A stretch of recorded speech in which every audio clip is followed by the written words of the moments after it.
Ça tourne. Ah, ça tourne. D'accord. T'es prête? Je suis prête. Alors, on y va. C'est correct si j'ai mauvaise haleine un peu? J'ai pas passé mes dents.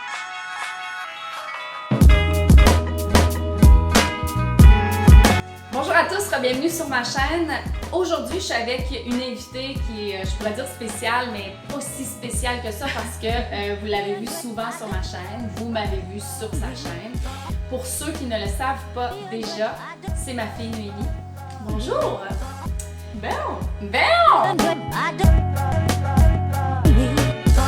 J'ai commencé les réseaux sociaux, en parenthèse YouTube, en 2013.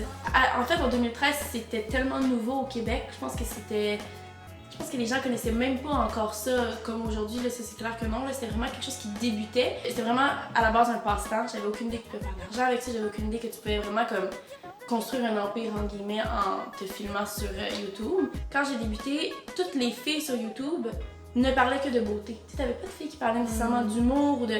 Finalement, on a découvert que oui, parce que on s'est rendu compte que YouTube c'était super diversifié, tu peux un peu faire qu'est-ce que t'avais envie de faire.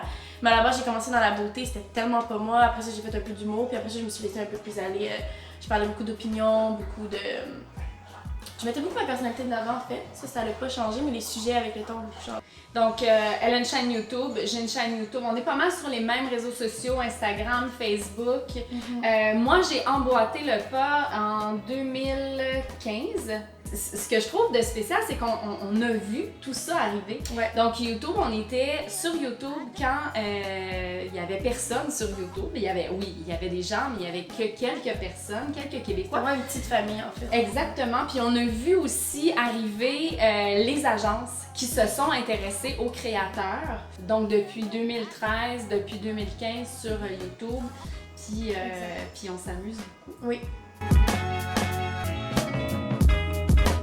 Ce qui est vraiment spécial de commencer sur YouTube à un si jeune âge, c'est que tu grandis énormément. Puis quand tu grandis dans ta vie personnelle, puis que ta vie professionnelle, je veux dire, notre vie professionnelle fait un peu partie de notre vie personnelle dans ce milieu-là. Là, c'est l'un va avec l'autre. Fait qu'évidemment, tout change, les sujets, tes champs d'intérêt, l'image que tu veux projeter aussi. Le premier déclic que j'ai eu, c'était, je pense que c'était 1 an après avoir signé avec Gouji justement. Et j'ai fait la demande de comment je peux m'y prendre, j'ai envie de changer un peu l'image de petite fille que j'ai. J'avais vraiment envie de montrer ce côté femme-là parce que c'est vraiment, ça criait dans ma tête que j'avais envie de montrer ça, puis d'un peu de dévoiler ce côté femme forte, puis tu sais, qui est autre chose qu'une petite fille, qui aime ça faire des petites capsules humoristiques. Fait que j'ai vraiment eu envie de mettre ce côté-là de l'avant. Ça a été mon premier déclic, puis honnêtement, meilleure décision ever. J'ai eu un super bon support de la part des abonnés en partant. Gouji qui ont été super compréhensifs, qui m'ont beaucoup guidée là-dedans aussi. Ça m'a amené honnêtement de suivre ce déclic-là, ça t'amène à vraiment te donner confiance par rapport à ton contenu.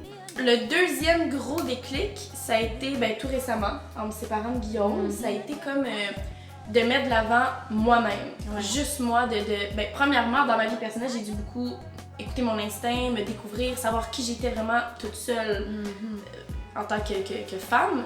Puis c'est ce côté-là que j'ai vraiment voulu mettre de l'avant. Puis en ce moment, je suis dans cette transition-là. Puis honnêtement, mes abonnés sont tellement super. Ils me suivent vraiment beaucoup dans ça. Ils sont vraiment super compréhensifs. Puis en même temps, je pense qu'ils se reconnaissent beaucoup parce que moi, j'ai grandi sur YouTube, mais mes abonnés ont grandi aussi. Ils m'ont vu grandir, puis je les ai vus grandir. Fait que c'est vraiment super. On a une super bonne symbiose à ce niveau-là. C'est vraiment ma séparation qui a fait que j'ai dû... c'est sûr que dans une séparation, puis que, il y a des enfants en jeu, il y a, des éléments matériels et tout ça, on cherche nos repères après. Donc, moi, j'ai beaucoup cherché mes repères, puis en parallèle, je voulais continuer à créer du contenu. Ouais. Fait que tout ça s'est fait en même temps. Puis c'est certain que vous pouvez le voir, l'évolution de mes capsules après ma séparation, où je me suis beaucoup cherchée dans ma vie, autant que sur YouTube que dans ma vie personnelle. Donc je devais me mettre de l'avant, je devais garder, le côté famille parce que ça me suit tout le temps. Mais c'était vraiment ça. Donc je pense que c'est ça qui a fait que ça a changé. Tu vas comprendre ce que je veux dire dans le sens que quand t'as tout ça autour de toi, t'as ta famille, t'as ton chum, t'as tes petites affaires, j'ai l'impression que justement, dans un certain sens, dans ton contenu, tu vas un peu pas te cacher, mais tu vas moins te mettre de l'avant, tu vas plus utiliser ça comme un... Tu comprends ce que je veux dire? Alors que là, quand tu es vraiment... Exactement. Avec ce qui t'entoure. Exactement. Puis en même temps, c'est normal, c'est ta vie personnelle, c'est qu'est-ce que tu connais. Puis une fois que tu es laissé à toi-même, c'est vraiment de dire comme, ok, mais moi toute seule, qu'est-ce que j'ai envie de projeter comme image, qu'est-ce que j'ai envie de... Quelle différence je veux faire dans la vie des gens, tu sais, moi toute seule, sans personne d'autre pour m'aider à le dire ou à le démontrer, tu sais. En ce moment, je parle beaucoup de mode, je parle beaucoup... En fait, je pense que je parle vraiment de tout ce qui m'inspire dans ma vie personnelle. Ben, je le projette sur YouTube, puis j'aime vraiment me donner un côté très professionnel, mais très fun aussi. Tu sais, je veux garder mon côté authentique. Since day one, ça a toujours été ma règle numéro 1, de rester vrai. Je dirais que tout ce qui me passionne, puis c'est vraiment les commentaires que j'ai, parce que je suis une maman, puis souvent, le commentaire qui revient tout le temps, c'est « oui, t'es une maman, mais c'est vraiment le côté femme, puis le côté toi que tu mets de l'avant, tes passions, ce que t'aimes, ce qui t'entoure en fait, puis mes enfants m'entourent, la famille fait partie d'eux. » Puis en fait, je pense que c'est cette année, et un peu l'année passée, que j'ai assumé le fait que YouTube c'était ma job, que c'était mon travail, que c'était pas juste un passe-temps, malgré tout ce que la société veut comme nous mettre dans la tête, c'est un vrai travail, c'est mon gagne-pain principal.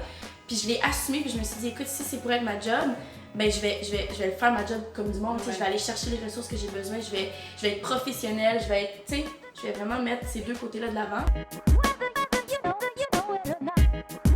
La peur du jugement. Oui. Je pense que ça, c'est une réalité que n'importe quel créateur qui crée du contenu sur les réseaux sociaux, il y a une certaine crainte, une peur dès qu'on commence à mettre du contenu puis qu'on a un peu de réaction de la part d'une communauté. Il y a une peur du jugement. Puis le premier jugement, je pense, qui est le plus difficile, c'est notre entourage. C'est un métier qui est tellement nouveau, tellement... Les gens connaissent rien de ça, en fait. Ils savent pas comment on est payé, ils savent pas comment... Tant que c'est pas écrit dans un livre que c'est un vrai métier, que ben, ça existe pas. Fait que c'est super jugé, puis tu sais, mettons, je vais rencontrer beaucoup de nouvelles personnes, autant côté amical que je veux dire, tu t'en vas dans une date avec un gars puis tu mentionnes qu'il était influenceur, c'est comme ouf. Moi, j'ai connu la télé. Je suis née, on écoutait la télé, tout ça. L'Internet n'existait pas, on savait jamais que ce sera un métier un jour. Je fais face à 2 générations, je peux être cool avec les jeunes puis savoir de quoi on parle. Ma mission que je me donne, c'est d'éduquer les gens qui sont pas au courant. Les choses vont tellement vite, là, c'est fou. Même nous, on essaie de catch-up avec la façon, là, il y a IGTV qui sort et tout. Donc, il y a des nouvelles façons de produire puis de créer du contenu. Là, on dit qu'on est des créateurs, mais il y a 1 an, on disait, quelqu'un a sorti le terme « vous êtes des influenceurs ». Aïe, on est des influenceurs. On capotait sur le terme, donc on se disait « on est des influenceurs ». Alors que là, 1 an plus tard, t'es influenceur. Non, je crée du contenu. On est insulté quand on se fait traiter d'influenceur parce que bon, il y a une définition au terme. C'est parce que tout le monde peut être influenceur. Exactement. C'est ça l'affaire. C'est ça. Même quelqu'un qui consomme pas de web. Influenceur, justement, ça se définit par quelqu'un qui va vendre des produits, parler de. Mais pourtant, c'est. Nous, par exemple, si on se fait dire influenceur, c'est tellement plus que ça. Là. Je veux dire, le nombre de. Je fais pas beaucoup de contrats #ad dans ma vie. Tu sais, ce que je fais, c'est vraiment des compagnies que j'ai choisi de travailler avec eux. Puis c'est parce que j'étais interpellée par soit le brand, soit le contenu qu'ils me demandaient de créer, ou soit juste l'ambiance générale. C'est des gens avec qui tu as envie de travailler, qui tu as envie de créer quelque chose, puis tu as envie de t'associer aussi. C'est pas juste de prendre n'importe quoi, puis prendre une petite photo. Puis il y a tellement de travail derrière ça. Est-ce qu'on peut gagner sa vie avec les réseaux sociaux? Moi, je gagne ma vie officiellement, je pense, depuis 2 ans. Que t'as un salaire. Que j'ai un salaire de vie qui vient de ça. Mais c'est pas juste le #ad. C'est pas juste ta photo Instagram avec ton #ad qui est mon gagne-pain. Comme j'ai déjà mentionné, il y a beaucoup d'autres choses qui se cachent derrière ça. Mais c'est ça que j'aime en fait du métier, c'est que c'est un océan qui t'est offert par qu'est-ce que tu as construit. Tu testes, tu traverses cette techno, ok non, ça j'aime moins. Puis c'est pour ça que moi, personnellement en ce moment, je suis moins dans les contrats #ad parce que je veux me concentrer plus sur des vrais brands qui vont vraiment venir me chercher. Je vais faire oui, j'ai vraiment envie de travailler avec eux, tu sais. Puis je vais plus me concentrer sur des projets on the side, comme j'aime dire, que eux, oui, c'est pas un gagne-pain automatique comme ça, mais qui demandent beaucoup de travail. Demain matin, si je décide de quitter mon travail puis de faire uniquement YouTube, je serais capable d'avoir un salaire qui est décent. La raison pour laquelle moi je le fais pas, c'est que j'aime beaucoup mon travail, ça aide beaucoup, Puis le 9 à 5, j'ai besoin de cette rigueur-là pour me laisser une fenêtre de créativité. C'est un peu bizarre à expliquer, mais je sais que durant mon 9 à 5, je travaille. Après 5 heures, c'est là où je peux me permettre d'être créative, c'est là où je peux me concentrer sur des projets. Donc, ma base, elle est là, puis je sais que j'ai un temps qui est alloué pour ces projets-là.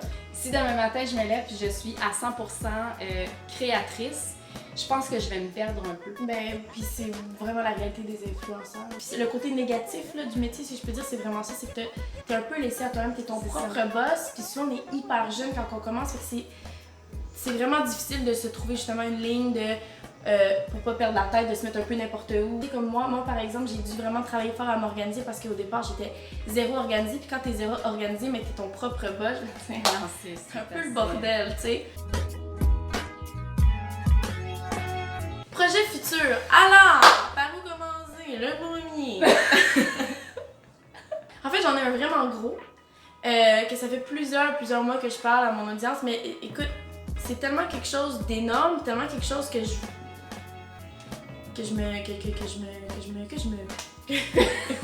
me. Ouais, ça fait 1 an que je travaille sur ce projet-là, un peu on the side. Et je me suis rendu compte, finalement, qu'après tout ce temps-là, que j'avais envie de retourner aux études pour aller chercher des connaissances dans ce milieu-là. C'est mon plus grand rêve, c'est quelque chose qui va demander beaucoup de temps, beaucoup de travail, mais qui va jamais qui va jamais prendre le dessus sur mon côté créatrice de contenu sur le web, parce que je pense que ça va bien, ça se galope ensemble. Tu sais, ce galope? L'un galope. Chevauche. Chevauche. Ben, c'est ce qui va conclure cette capsule. Ben, c'est pas de même que je fais ça. Ben, comment J'espère que vous avez apprécié cette capsule. Si tu veux, t'as fait là, alors. Mais non, mais je l'ai montré. J'espère que vous avez apprécié. Si c'est le cas, laissez-nous un j'aime et partagez-le avec vos familles et vos amis. Je me suis déjà fait laisser par mon chum du camp de jour sur MSN. Mathieu Leduc. Mathieu Leduc. Voilà. Lui qui avait tout le temps le même chandail rose. Ah, c'est très. On sent. C'est clair. J'ai vraiment de la misère avec ça. Je le sais, mais ça arrive des fois. C'est clair, mais c'est des fois, c'est Je vais. I'm gonna act like everything is okay. C'est un projet que je me suis. Non. Je parle, j'ai plus de français.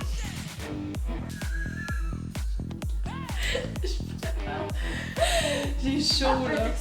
Je vais pas te pitcher d'en face quelque chose que t'aimeras pas.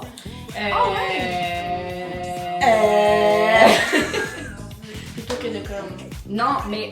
Non, en me respectant ta variable.